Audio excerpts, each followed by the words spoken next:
ሰላም ቤተሰብ እንዴት ናችሁ? ደህና ናችሁ? እኔ እግዚአብሔር ይመስገን በጣም ደህና ነኝ። ትናንትና እንግዲህ በዛኛው ቻናል ላይ ሰው መጥቻለሁ። እዚህኛው ላይ ደግሞ ትንሽ 1 ደቂቃ 2 ደቂቃ ላውራ ብዬ ነው የመጣሁት። እሱም ደግሞ ያው ቻናል እንዳይሞት ማለት ነውና የሆነ ለምናገር ልንገራችሁ። ትናንትና በጣም ደስ ብሎኝ ነበረ። በጣም ደግሞ የገረመኝም ነገር አለ።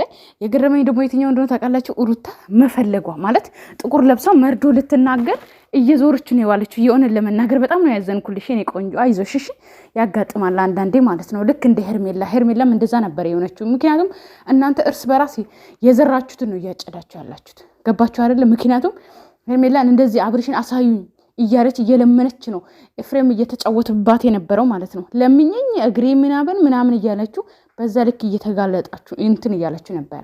ስለዚህ እናንተ ደግሞ የዘራችሁትን እጁ ማለት እጅዱ አዎ አማርኛ ቢጠፋብኝም ማለት ነው። እና ሌላኛ ደግሞ መናገር የምፈልገው ምንድነው መሰላችሁ?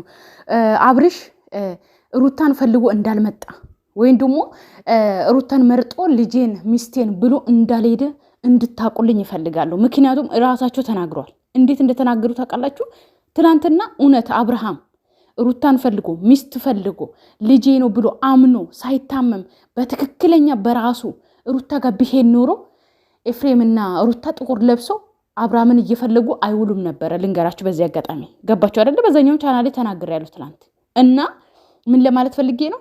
አብርሃምን እነሱ ናቸው እያሳደዱት ያሉት፣ ወይም ደግሞ እነሱ ናቸው በግድ ሩታ ጋር ያደረጉትም የሆነ ነገር አድርጎ እዛ እንዲቀመጥ ያደረጉት። አስታምሞ እንደዛ አሳምመውት ቁጭ ያደረጉት እነሱ ናቸው። እንዳይናገር፣ እንዳይጋገር፣ እንዳይንቀሳቀስ በእነሱ ቁጥጥር እንዲሆን አድርጎ ቁጭ ያደረጉት እነሱ ስለነበሩ ትላንትና በራሱ ሲሄድ ወይም ደግሞ ሄርሜላ ጋር ሲሄድ ፍለጋ መጡ። ገባችሁ አይደለም? አንድ ወንድ መርጦ ወዶ አንቺ ጋር ከመጣ ወይም ደግሞ አፈቅራታለሁ ወዳታለሁ ብሎ አንድ ወንድ አንድ ሴት ጋር እየሄደ ማለት ነው ተመልሶ ከሄደ አትፈልገውም። ገባችሁ? በራሱ እግር ስለሄደ ማለት ነው።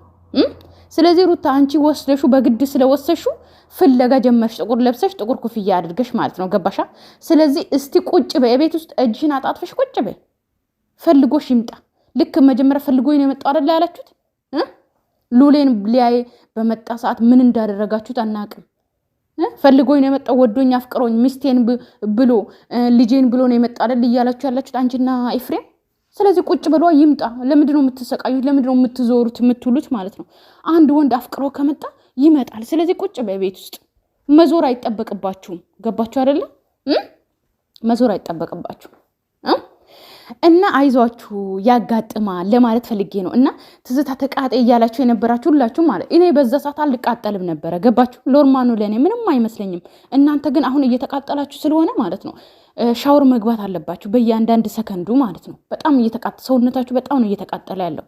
ስለዚህ ሻወር ግቡ። ሌላ ደግሞ ምን ማለት ፈልጌ ነው፣ ወተት እንኳን እናንተን የሚያረካ አይመስለኝም። የሆነ የሚያረካ ነገር ማለት የሚያስረሳችሁ ነገር ጠጡ በደንብ ማለት ነው። ገባችሁ? አንድ ያጋጥማል። አይዟችሁ እንግዲህ አይዟችሁ። እና በተረፈ ቤተሰብ የኔ ውድ ፋሚሊዎች ደግሞ በጣም ነው የምወዳችሁ፣ በጣም ነው ማከብራችሁ። አይ አላፈቅራችሁ፣ ማፈቅረው እንኳን ባሌ ነው። እሺ። እና ያው ፍቅር ታውቃላችሁ ለባል ብቻ ነው የሚሰጠው። በጣም ነው የእውነት ነው የምላችሁ ቢግ ሪስፔክት የምሰጣችሁ፣ የምሬን ነው የምላችሁ። ምክንያቱም ያላየሁትን እንዴት ነው ሪስፔክት ከናንተ አይቻለሁ። ያላየሁትን ሰው መውደድን ከናንተ አይቻለሁ። ያላየሁትን ከኔ ጎን ሆናችሁ እኔን ለማበረታታት የእውነት ነው የምላችሁ። እኔ በእናንተ ነው እንደዚህ ምስቀው እንጂ በጣም ነበረ ማለቅሰው፣ በጣም ነበረ የምናደደው። ምክንያቱም 2 ቻናል በአንዴ ማጣት ማለት ከባድ ነው። 2 ቻናል በአንዴ ሞኔታይዝ መነሳት ማለት ነው። እና የእውነት በእናንተ ነው እንደዚህ ልቆምም የቻልኩት በእናንተ እና በእግዚአብሔርና በባለቤቴ ነው። እንደዚህ ልቆምም እንደዚህ ላወራም ሌላ ቻናል ከፍቼ በአንድ ቀን ወደ እናንተ ልመጣም የቻልኩት በእናንተ ነው። በአዲስ ቻናል ነው አለንልሽ ስትሉ በእናንተ ነው የመጣሁት። እና በጓደኞቼ በጣም ነው የማመሰግናችሁ። የእውነት ነው የምላችሁ። በጣም ነው የምወዳችሁ። ሰላማችሁ ይብዛልኝ። ባይ ባይ።